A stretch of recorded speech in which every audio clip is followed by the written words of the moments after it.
Drama serial मुल्कियत के आने वाले एपिसोड में आप लोग देखेंगे कि कहानी एक नया और दिलचस्प मोड़ लेने वाली है। किरण अब जावीर पर अपना हक जताना शुरू कर देती है। उसे ये सच मालूम हो जाता है कि शुरू से ही सुहा और जावीर के दरमियान मियां बीवी जैसा कोई मजबूत रिश्ता कायम नहीं हो सका। यही हकीकत जानने के बाद किरण के हौसले मजीद बढ़ जाते हैं और वो जावीर के करीब आने की कोशिश तेज कर देती है। दूसरी तरफ किरण जावीर से साफ अल्फाज में कह देती है कि ये कैसे मुमकिन है कि सोहा आपको शौहर होने का हक न दे और फिर भी आप दोनों एक ही रिश्ते में बंधे रहें। किरण का ख्याल होता है कि अब उसके लिए रास्ता पहले से ज्यादा आसान हो चुका है, मगर उसे अंदाजा नहीं होता कि उसकी ये सोच आने वाले दिनों में एक बड़े तूफान को जन्म देने वाली है। जब ये बात सोहा तक पहुंचती है तो सुहा और किरण के दरमियान शदीद तकरार शुरू हो जाती है। सुहा गुस्से में कहती है कि उसे इस बात से कोई फर्क नहीं पड़ता कि जावीर अपनी जिंदगी में क्या फैसला करता है और कौन उसके करीब आता है। वो ये भी कहती है कि किरण के आने या जाने से उसकी जिंदगी पर कोई असर नहीं पड़ेगा, मगर किरण ये सुनकर खामोश नहीं रहती। वो सोहा को चीलिंग करते हुए कहती है कि अगर वाकई कोई फर्क नहीं पड़ता तो फिर इस वक्त क्या होगा जब वो जावीर को मुकम्मल तौर पर अपनी जिंदगी का हिस्सा बना लेगी। किरण की ये बात सुनकर सोहा के चेहरे के तासरात बदल जाते हैं, क्योंकि पहली बार उसे महसूस होता है कि शायद वो जावीर के लिए अपने दिल में खास जज्बात रखने लगी है। अब सुहा के दिल में एक अजीब सी बेचैनी पैदा हो जाती है। वो खुद से सवाल करने लगती है कि आखिर किरण की बात सुनकर उसे इतना गुस्सा क्यों आया। क्या वाकई जावीर उसकी जिंदगी में खास अहमियत रखता है या फिर वो सिर्फ अपनी अना की वजह से ऐसा महसूस कर रही है। यही सवालात सुहा को अंदर ही अंदर परेशान करना शुरू कर देते हैं। इधर जावार भी सोहा और किरण के दरमियान बढ़ती हुई कशीदगी को महसूस कर लेता है। वो समझ जाता है कि दोनों के दरमियान मामला अब मामूली नहीं रहा। जावीर कोशिश करता है कि हालात को संभाल ले, लेकिन हर गुजरते दिन के साथ गलत फहमियां मजीद बढ़ती चली जाती हैं। आने वाले मनाजिर में आप देखेंगे कि किरण अपनी नई चाल चलती है और जावीर के साथ ज्यादा वक्त गुजारने की कोशिश करती है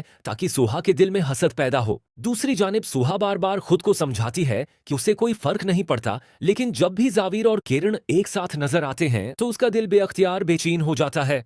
क्या सुहा आखिरकार अपने दिल की बात मान लेगी? क्या वो ये तस्लीम करेगी कि वो जावीर से मोहब्बत करने लगी है, या फिर किरण अपनी साजिश में कामयाब होकर दोनों के दरमियान हमेशा के लिए दूरियां पैदा कर। मुझ में ऐसी कौन सी कमी रह गई थी असफंद साहब? क्या आपने मेरी वफादारियों का सलाह इस जिलत की सूरत में दिया? जारा की चीख निकाह वाले हाल में गूंजी तो वहां मौजूद हर शख्स के पसीने छोड़ गए। सामने इसफंद और जुर्गा बैठे थे, जिनका निकाह भी चंद लम्हे पहले ही मुकम्मल हुआ था। जारा के पीछे पुलिस खड़ी थी, लेकिन अफसोस अब बहुत देर हो चुकी थी। निकाहनामे पर दस्तखत हो चुके थे और जुर्गा की शैतानी मुस्कुराहट बता रही थी कि वो अपनी चाल में कामयाब हो चुकी है। इस भयानक अंजाम की शुरुआत तब होती है जब जुर्गा अपने शौहर पर ऐसे झूठे इल्जामात लगाए कि बेचारे के पास तलाक देने के अलावा और कोई रास्ता नहीं बचा था। जैसे ही जुर्गा को तलाक के कागजात मिले, वो किसी दिलहन की तरह खुशी से झूमने लगी और उसकी मां ये देखकर दंग रह गई और बोली कि जुर्गा, मैंने पहली बार कोई ऐसी औरत देखी है तो तलाक पर इतनी खुशी मना रही है। आखिरकार मुझे बताओ तो सही कि तुम्हारे दिमाग में चल क्या रहा है। जुर्गा ने हकारत से हंसकर जवाब दिया, माँ ये तलाक नहीं है बल्कि मेरी आजादी का परवाना है।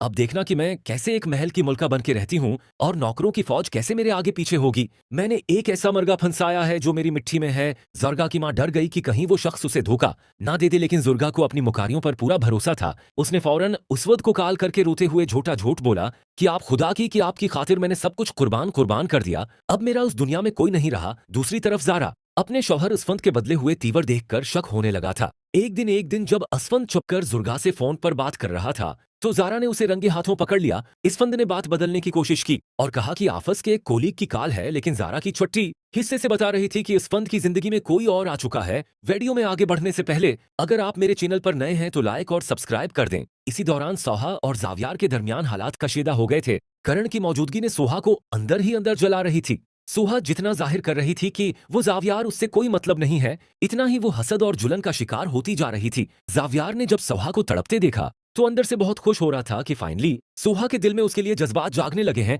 उसने सोहा से कहा, सोहा अगर तुम्हें करण के होने से तकलीफ होती है तो मैं उसे खुद से दौर कर देता हूँ, मैं उससे दोस्ती खत्म कर देता हूँ, वो सिर्फ मेरी दोस्त है। सोहा ने अपनी अना में आके कहा कि मुझे कोई फर्क नहीं पड़ता, लेकिन उसकी आंखें कुछ और ही कह रही थीं। कहानी में असल तूफान तब आता है जब इसफंद और जुर्गा एक होटल में मिले तो जुर्गा ने वहां मौजूद लोगों की परवाह किए बगैर इसफंद को गले लगा लिया। इसफंद हक का बका रह गया और बोला कि जुर्गा ये क्या पागलपन है, लोग देख रहे हैं। जुर्गा ने गुस्से में कहा कि देखते हैं तो देखने दो, ये तलाक मैंने तुम्हारी खातिर ली है और अब मैं तुम्हें मुझसे निकाह करना पड़ेगा। मैं जारा की तरह डरपोक नहीं हूँ कि मैं अपना हक लेना जानती हूँ। हसन पहले तो हचकचा है, लेकिन जरगा ने अपनी बातों के जाल में उसे ऐसा फंसाया कि वो सब कुछ भूल गया है। उसने जरगा से कहा कि सच, मुझे भी तुम जैसी औरत की जरूरत थी, मैं तुमसे निकाह करूंगा। लेकिन जारा को अभी इस बारे में कुछ नहीं पता चलना चाहिए। जुर्गा की मुकाराना अंदाज इससे हामी भर ली। वो जानती थी कि एक बार निकाह हो जाए तो जारा खुद ही धक्के देकर इस घर से निकाल देगी। निकाह के लिए खुफिया जगह का इंतखाब किया गया, जहां सिर्फ मौलवी साहब और चंद गवाह मौजूद थे।